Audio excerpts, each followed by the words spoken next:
Hello, everybody, and welcome to another brand new episode on Boundary Line Podcast with Dillon and Sheldon. And today we're going to be discussing about someone who's still very young, who's still going strong, aging like fine wine, the ultimate GOAT of Test cricket. And I think this guy is never going to stop. I don't know when he's going to stop.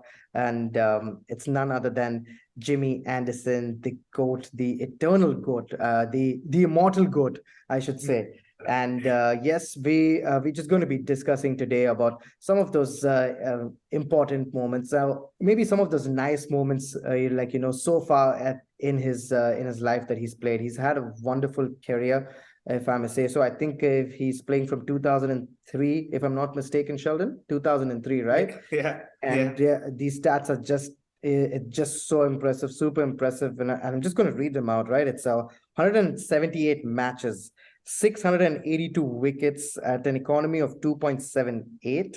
And his best bowling figures, obviously, right now is 7 for 42. And he's the first fast bowler to take 600 wickets and the second most wicket taker after turning 30 years old with 389 wickets. Only Rangana Herath has got more, which is 398.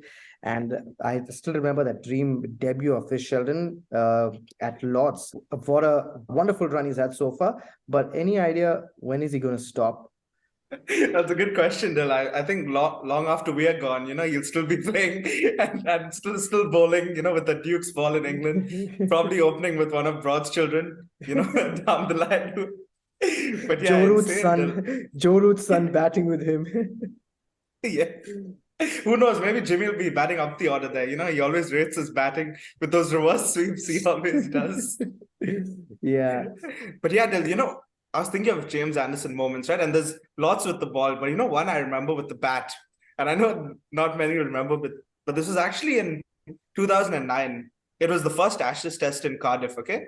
Yeah. And I remember Australia were closing in on victory. They needed one wicket. It was Panessa and Anderson batting, and they needed half an hour to get them out.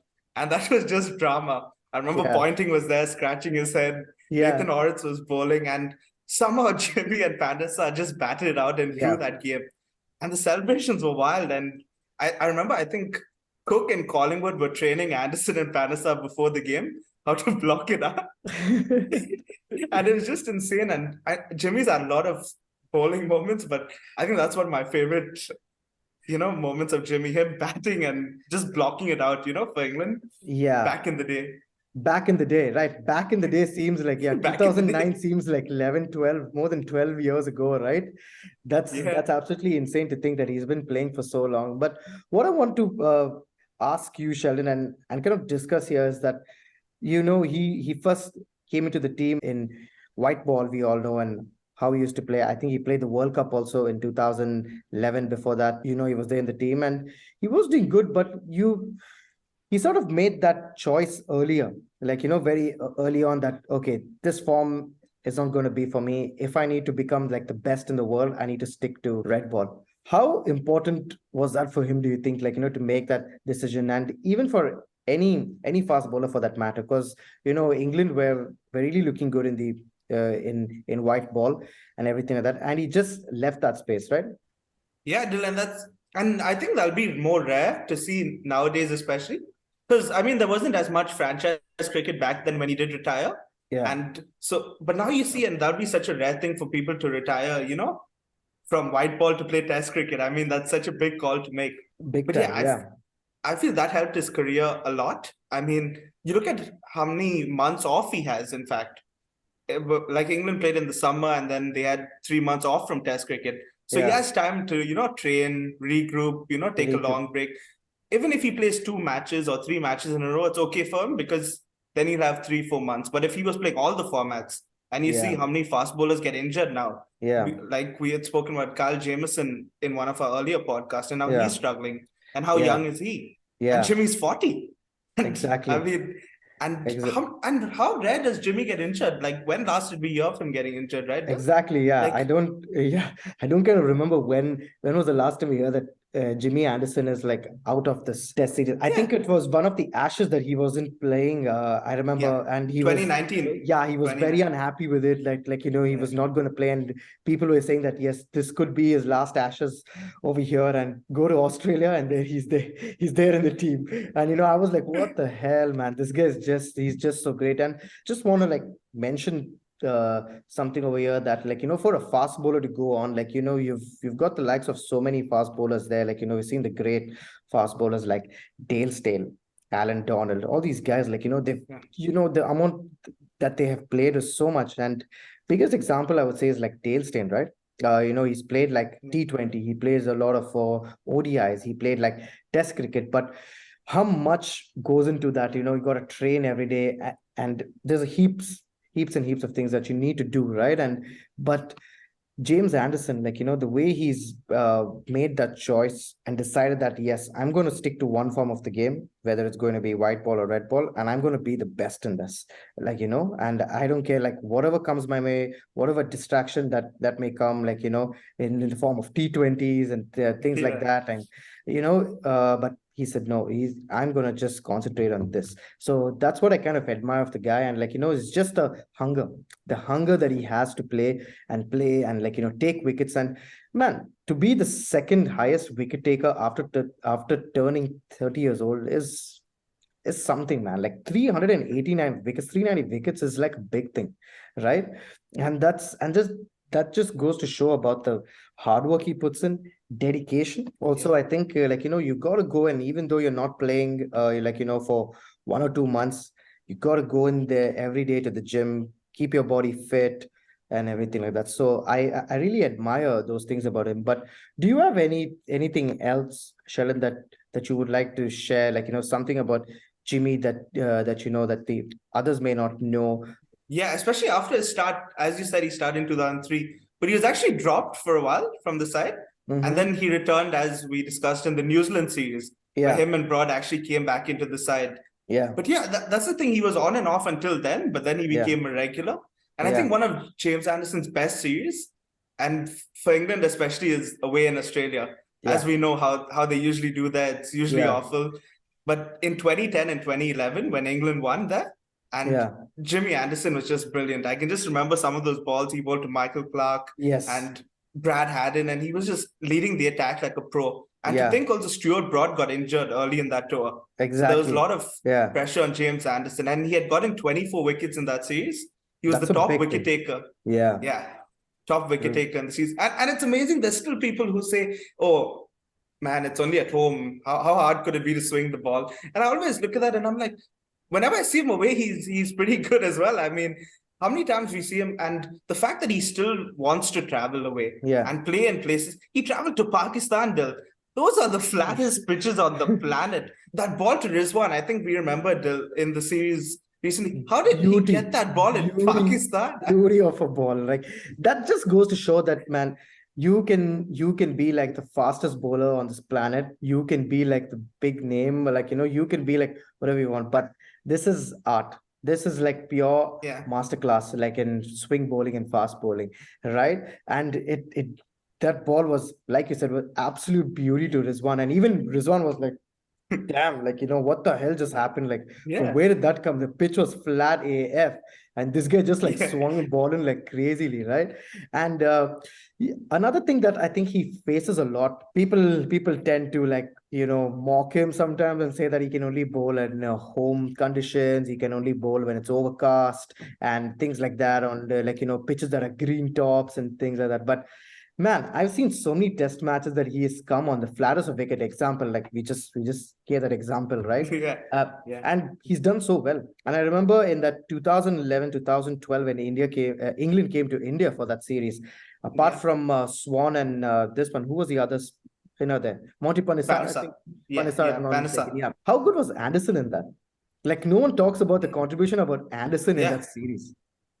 He was really good, and even MS Dhoni gave him the highest of praise. And he said that James Anderson should have been player of the series in that series because he was unbelievable.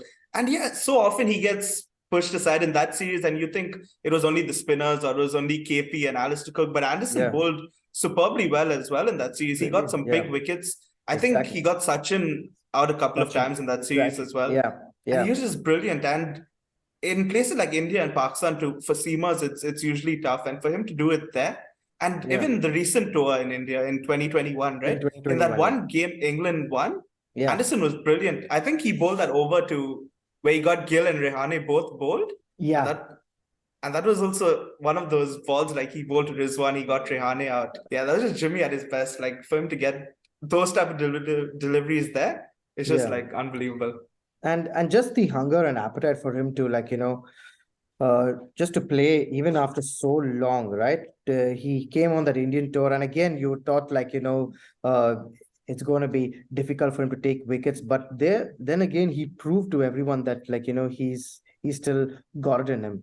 And one of the great achievements he did was reaching 600 wickets. But I guess the sad part about that moment was it was in August 2020. It was in peak COVID. There were no fans there in the ground that day to applaud him. And when he got Azhar Ali, it was only like the England players who were applauding him and the ones at the back. And that was the only thing he didn't get. He didn't get that moment. But hey, Dill, the way he's going to reach 700 soon, which is just insane. He's inching there. He's inching there. Almost 18 more wickets to go, I think, and he can definitely do it. Like, and I think one of the world's best fast bowlers, swing bowlers also, like, that outswinger that he bowls is just like brilliant to watch. Sometimes even when he gets like the batsman out, and even if the batsman's like on 90, 95, like, the batsman scored 100 also thing, and like you appreciate the bowling, like you appreciate the ball that he's come back after so long and still managed to get the batsman out. Like, so that's like the biggest thing which I like to see, like, just when the ball like leaves his hand and just like lands the thing and just like moving, it's just like brilliant to watch sometimes. But Sheldon, like you said, like, he didn't get that adulation there that, he would have wanted after reaching 600 wickets. But what I want to ask is, and why it's not been done, is why the hell has England not knighted this guy as yet? Well, they knighted freaking Ben Stokes, man. Like, come on, Ben Stokes just started like when, 2012 or something like that, just after that, I think. And this guy's been playing like forever. I think it's high time now. It's high time. I think in his head, he's like, how much more do I have to do, like, to freaking get knighted? He's like, I'll keep playing, guys. I'll never retire. You'll better knight me soon. That's a very good question. I think maybe they are waiting for him to retire. I mean, but yeah, in terms of Ben Stokes is playing, man. They knighted that guy out of nowhere. Yeah, I mean, that is crazy though. And I think sometime soon, hopefully, I mean, for Jimmy, maybe when he gets to 700, which at the rate he's going, which will be sometime soon. But then what do you think though? Like, what do you think is his goal? Like, I mean, was it 600, 700? Like, and the thing is, he's still so fit. That's another thing. Like, he still has that hunger and desire. And I know people say, oh man, when's he retiring? Like, come on, how long does he keep playing? But if you're still bowling well and you're still fit, why not go?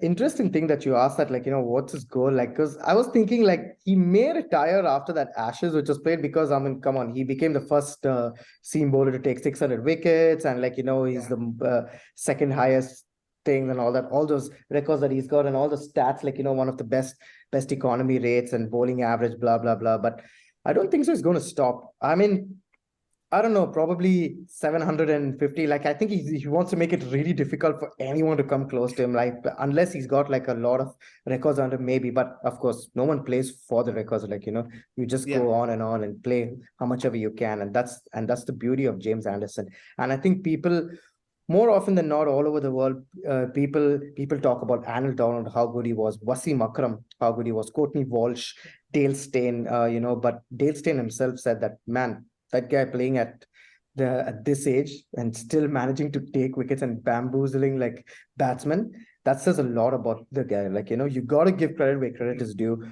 no matter from which country you are, whichever team you support. I think credit needs to be given to James Anderson for just entertaining us this long, right? But another thing that I want to ask is also that, do you reckon this is going to be his last Ashes? I think that'd be the perfect send-off, right, for Jimmy. I mean, because he'd probably why I say that, I'm sorry, sorry to interrupt you, but why I say that is, what's next for England after the Ashes? I think that's a good point you mentioned, actually, the Ashes, Dill, because England didn't win the last few Ashes series. So even if he was thinking of retiring, maybe he kept saying, let me keep going. I want to win one and then retire, you know? Yeah. I want to have that perfect send-off. And you're right. What more perfect send-off could he have? Getting 700 wickets, winning the Ashes maybe at home, you know, celebrating there with the fans. And that would be a fairy tale ending for Jimmy Anderson, right? And who knows, maybe England, maybe it'll be 2-2 going to the last game and Jimmy says, hey, this is my last game. And cricket has a way of writing fairy tale endings, right? Yeah. For people. So how many so times? Who knows? Yeah. How many times have we seen that? Like, the biggest of names also, like, they just come out and be like, yeah, tomorrow's my last game. But of course, we hope not. And I hope he goes on and plays, like, and achieves more. I mean, I know Muralidharan's record is going to be super hard to beat, super hard to beat. That way he's got to play every test match that he gets his way, and I don't know what lies ahead for England after the Ashes, because I think they'll have a long break, and then they've got like the T20 blast that happens and things like that, right? All these games happening. So yeah, ideally it will be nice to say thank you, Jimmy, and one last time at the Ashes. I think that would be a nice ending, but we'll have to wait and see. But thank you so much, guys, for watching this video. If you enjoyed it, please hit the like button, subscribe to our channel, and let us know in the comments section what you thought about Jimmy Anderson. Where did you think was his best iconic moment? Any iconic memory of him that you have, and one of his best bowling spells? Share it with us in the comment section, and also share with us if you have any ideas for our channel so that we can incorporate it and do that. There you have it, guys. Thank you so much for watching this video, and do stay tuned for more updates on Boundary Line Podcast. See you in the next video.